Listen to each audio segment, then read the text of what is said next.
はようございます。カナダメープルリッジのエミです。皆さんお元気ですか？もう5月の終わりに差し掛かってますよね。早いですね、時間の経つのは。実は私は4月の終わりからゴールデンウィークにちょうど当たってたんですけど、日本に行ってきました。ほとんどが神さん参りだったんですけれども、その中で友達と少しだけ会えて楽しい時間を過ごして、胴体に夢中でカナダに帰ってきました。日本とカナダの移動とか、沖縄また行ったんですよ。久高島に移動する日にちを差し引きすると正味8日間の駆け足の旅でした。その旅の間にも不思議なことをいろいろ経験させていただいて、その詳細は次の動画で皆さんと共有いたします。でね、一番この旅を経験してね、本当にそうだなって思ったことがあったので、まずはそちらから紹介したいと思います。今日のトピックは、旅の最終日に実家のお墓参りとか、私が生まれ育った故郷の近くにある平岡神社とひょうたん山にある稲荷神社に参った時のお話です。その日はもう日本滞在の最終日で、次の日にカナダに帰るという日だったんですね。ずっと旅をしていたので、残念ながら最終日になってしまったんですけれども、お墓参りに必ず行こうと思ってましたので、朝早くにお墓参りに行き、いつもお世話になっている平岡神社の、なんでお世話になってるかというと、いつも祝詞をあげてるんですけれども、私はあげてないんですけれども、平岡神社の YouTube の祝詞を聞きながら毎朝過ごしているので、お礼参りにひょうたん山にある稲荷神社に参った時のお話です。お墓参りをして、平岡神社にお参りして、平岡神社っていうのは本殿があって、その横にいろんな神さんを祀ってるんですけれども、もちろん私も本殿に参った後にそちらの神さん、全ての神さんにお参りするんですが、毎回行くたびに近所の人が本当にお祈りされてるんですよ。その方たちを見るたびにね、日本っていいなって思います。お参りさせていただいて、歩いて次の駅なんですけれども、ひょうたん山まで歩いて行きました。この辺りはね、小学校の時も遠足とかで来たことあるし、いつもこうあちこち行ってたので、土地勘があるので歩けるんですね。もう沖縄行った時は Google マップばっかり使って、しまいに携帯が熱くなって、携帯壊れたらどうしようと思うぐらいパニックったことがありました、沖縄でね。だから土地勘があるところではなるべく携帯を使わないで歩いていこうと思ったので、なんとなくこっち行ったらひょうたん山の近鉄の駅に出て、その後商店街を歩いていけば稲荷神社に着くなと思いながら歩いていたんですね。知ってる道じゃなくても、こっち行ったらこっち行くだろうなっていうようなところでね、どっち面白かったのがね、本物の武将の鎧と兜が展示してあったんですよ。多分これ本当に使われてたもんだなって思うんですけれども、でその辺りに河内の歴史というちょっとした書き物を無料で置いてらっしゃるところがあったんで、ご自由にお取りくださいということなんで、少しだけいただいて河内の歴史を読まさせていただきました。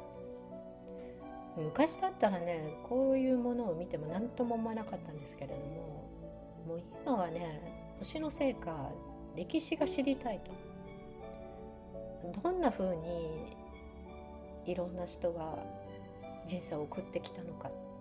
それも本当に興味がすごいあります。それでね、ずっと歩いて30分ぐらいかな、だいたいこの辺りで右手に曲がったらひょうたん山の駅に当たるなと思った道を曲がって数メートル歩いてたんですね。メッセージが入りました。 Google マップで調べろってね、頭の中にささやくんですよ。で、最近はもう入ってきたメッセージを素直にね従うということを心がけているので、 Google マップ開いて目的の稲荷神社と入れたらね、曲がった道まで戻ってね、まっすぐ進むと2分で着くよって Google マップが教えてくれたんですよ。あ、なるほどな。いつも表側から入ってたけれども裏から入るところがあるんだって、その時に初めて知りましたね。元来た道戻って歩いてたら、おばあちゃんが鳥居をくぐって中に入っていかれるので、じゃあおばあちゃんの後ついてお参りしに行こうと思ってね。で、そのおばあちゃん、足が悪いのか本殿の階段を登られなくて、下の方でお祈りされてて、お祈りっていうかお参りねされてたんで、なぜか私もそのおばあちゃんに続いてそこでお参りさせていただいて、上がれるのになんで上がらないんだって自分に問いながらね、ここの稲荷神社、神さんがすっごい祀ってるんですよ。もうほんとね、12345678910ってね、数えたら何体神様祀ってらっしゃるんだろうって思うぐらいたくさんあったんですけど、めげずに一つ一つ神さんにお参りして、で最後に、社務所に行ってご朱印いただいた時にね、その社務所で働いていらっしゃる年配の女性とお話しする機会があったんですよ。その方曰くね、神社で長年お勤めしているといろいろなものが見えてくるっておっしゃられるんですね。その方はすごくサラリーと言われたので、霊が見えるとか違う意味で見えるのかとかって言われなかったんですけれども、多分いろんなもの見えてるんだなって私は感じました。で、最近の世の中の情勢を見るとね、先が見えない世の中になってきているんだわおっしゃられたんですね。この意見は私も賛成です。もう去年ぐらいから明日何が起こってもおかしくない時代に突入してきてるなって思いました。去年ぐらいから。そしてね、その方がおっしゃられたことで私も本当そうだなって思ったのがね、もう一つあったんですよ。一人一人の感謝の気持ちが少なくなってきている。そうなんですよね。多分若い人たちにしてみたら、神社仏閣にお参りするっていうのはお正月ぐらいなんでしょうかね。あと合格祈願とか、安産祈願、なんかいろんなお願いをしたい時にだけ神社仏閣に行かれるんだと思います。でもね、私が小さい時はね、地蔵盆っていうのもあって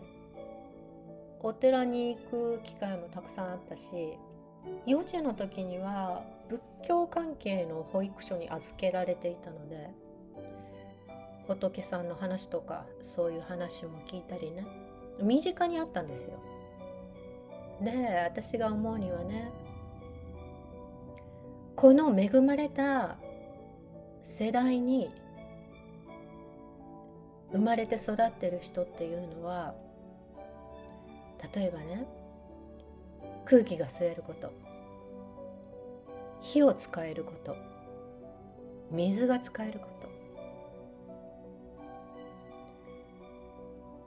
そして究極はね、朝目が覚めて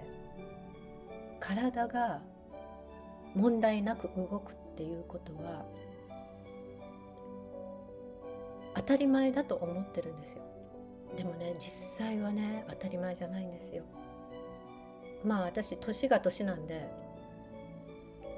夜中に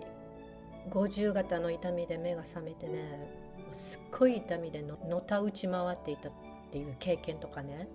2ヶ月の間に10キロ痩せて健康で日常生活を送れるというありがたさ、身に染みて経験しました。でそれから毎朝問題なく目が覚めて一日を終えることが当たり前ではなく感謝することなんだと身をもって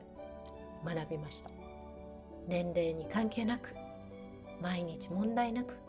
学校仕事に行ってご飯を食べて友達と会って、こういう日常生活はね、実は当たり前ではないのだと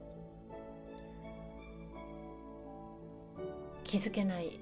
世の中なのかもしれません。でもね、自然災害にあったり日常生活のリズムが壊れることは誰にでも起こることなんです。生きてたら、もし無事に一日を終えることができたなら、心の中でありがとう、ありがたいと思うことでね、